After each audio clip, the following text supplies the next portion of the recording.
अस्सलामु अलैकुम दोस्तों कशुर दुब तो जेशरस थोप सिलसिलुक ब्याक अख वीडियो हेचुस बह तुंदिस खदमतस मज हाजिर। अजकि दपि ब्रोह गोड़ की मुश्किल अल्फाज तो तिहुंद माना।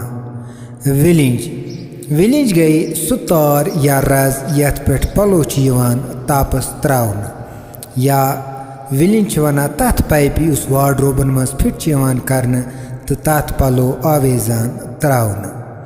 वखुल यथ नीम वन युस चटिन तो मसाल पीसनस मज इस्तेमाल गछान। दोस्तों संग तराशी दुनियाहुक अख कदीम तरीन फन मानने युदवै अत कारस गस बर्दाश्त सब्र तहमुल जबत तो चाहत आसी, मगर पोलिनीशी क्यों फनकारो लग प्रान जमान इंसानन हंद मुजस्म बनावन तो तमन थोवुक नाव मोय। खतती यानी कैलीग्राफी मुसलमानन हुंद अख अजीम पेश मानने, तिक्याज मुसलमानों पत काल पे आर्ट तो तहजीबी शाहकार तख्लीक कर्मित, येमुक एतरा पूर दुनियान कोर्मुत तो करान ते रोज। कन्यन पे खतती करन कुन मोजू खत कम, कन्यन पे खतती या फन पार तख्लीक करने खतर एक खास कस्म कन इस्तेमाल करने यत सोप स्टून वन। यह कन तख्लीकस दौरान फुटान। सान कशीर मज ति संग तराशी हज तारीख सठा प्रान तो दिलचस्प। सान यम मल तो खास कारीगर पन्नो सुन संदो अथो सुन तो दकुर वर्तवित कन्यन मुख्तलिफ फ़ायदेमंद तो कारआमद चीज़ बनावान, यम न सिर्फ सान कशीर मज यूत इस्तेमाल गछान बल्कि पूर दुनियाक लूक यमो कन्यु चीज़ों सत फैजाब सपदान। कन्यन मुख्तलिफ चीज़ तराशन वालन संग तराश वन। कशीर संग तराश मुख्तलिफ कस्मन हंद कन्य तराशान, मसलन कन कन सु कन युस मकान किस बुनियादस लागने ब्रांड कन गई सु कन युस हेर खालनस मज इस्तेमाल सपदान।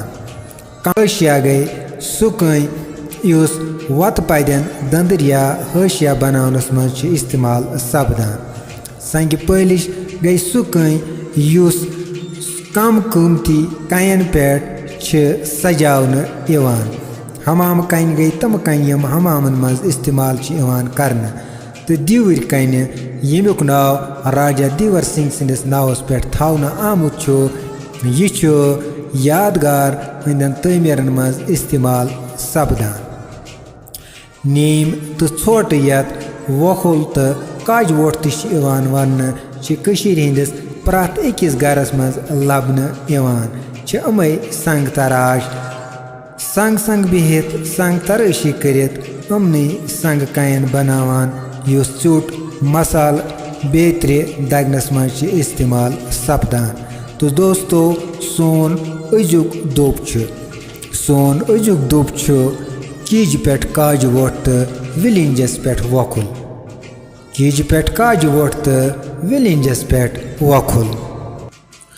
Translation: A pestle upon a peg and a mortar upon a clothesline. Meaning unorganized things, impossible things, inconstancy.